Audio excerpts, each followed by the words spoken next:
안녕하세요. 사회복지과 이지환입니다. 제7주차 2차시 강의 주제는 의료재활과 교육재활에 관한 내용입니다.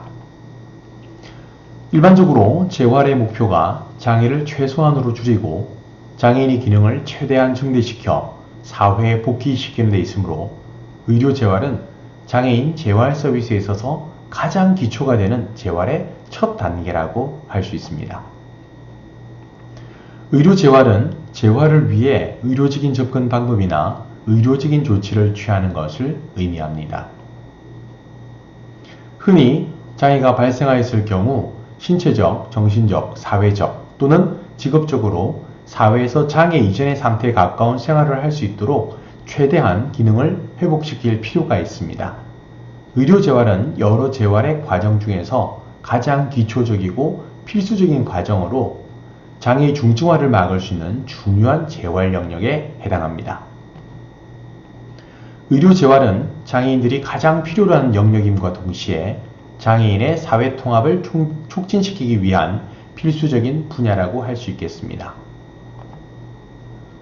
일반적으로 의료재활을 필요로 하는 사람은 만성질환이나 장애를 지니고 있는 사람들로 실제 임상에서는 재활의학 전문가가 다루는 장애 유형은 주로 뇌졸중이나 뇌성마비, 외상성 뇌손상 등과 같은 신경계 질환을 가지고 있거나 근골격계 질환, 절단 환자, 그리고 통증 및 호흡기, 심장재활 등이 필요한 사람들입니다. 의료재활은 수술이나 변형의 과정, 마비의 회복 훈련 등 기본적인 기능장애의 개선을 도모하는 방법이 있고 기본적인 기능장애의 회복에 한계가 있는 경우 다른 기능의 훈련 등을 통해 통상적인 기능을 발휘할 수 있도록 보장구 등을 활용하는 기능장애 대체 방법 등이 있습니다. 또한 장애인이 혼자서 생활할 수 있도록 생활 환경이나 직장 생활의 개선 등을 의료적 차원에서 자문하고 서비스하는 방법 등이 있습니다. 또 의료재활과 관련한 치료의 종류에는 장애의 원인이 되는 병적 요소를 제거하기 위한 약물치료나 수술치료가 있고 기능을 향상시키기 위한 물리치료나 자극치료, 그 밖에 언어치료 등이 있습니다. 다음은 교육재활에 관한 내용입니다. 일반적으로 교육재활이라고 하면 장애인이 가지고 있는 능력을 최대한으로 향상시키고 발휘하게 하여 잠재 능력의 가능성을 개발하며 사회생활에 스스로 적응해 가도록 도움을 주는 교육제도와 교육방법, 그리고 교육기술을 총칭합니다. 특히 학령기 장애 아동의 능력 향상을 위해 반드시 필요한 재활 분야이기도 합니다. 장애인 등에 대한 특수교육법에서는 시각장애를 비롯하여 청각장애, 정서, 행동장애, 자폐성장애, 의사소통장애, 학습장애, 발달지체 등에 해당하는 사람 중 특수교육을 필요로 하는 사람으로 진단, 평가된 사람을 특수교육 대상자로 선정하고 있습니다. 세부 기준은 관련 법령과 시행령을 참조하시기 바랍니다.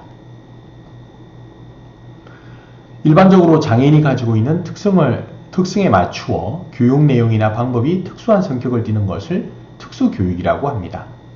사회통합의 이념이 강조됨에 따라 최근에는 이러한 특수교육 역시 통합교육을 강조하는 추세에 있습니다. 특수교육의 기본 가정과 원리를 살펴보면 우선 특수교육의 목적은 일반 교육에 비해 특이하지 않습니다.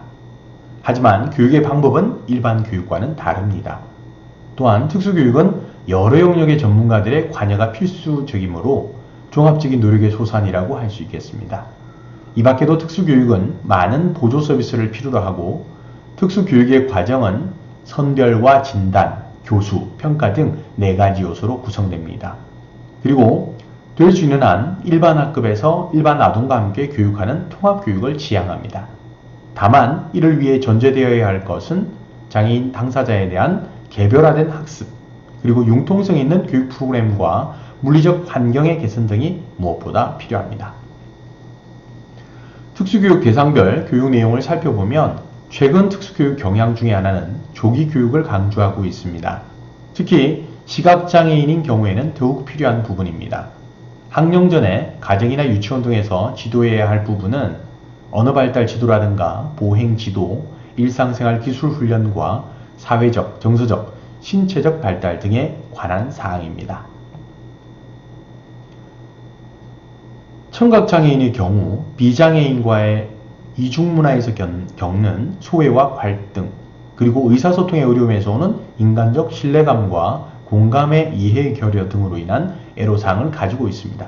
따라서 이들 청각장애인에 대해서는 청능훈련이나 독화훈련, 발어훈련, 수화훈련 등 교육재활을 통해 여러가지 애로사항을 극복해 나가게 됩니다. 이상으로 의료재활과 교육재활에 대한 내용을 살펴보았습니다. 감사합니다.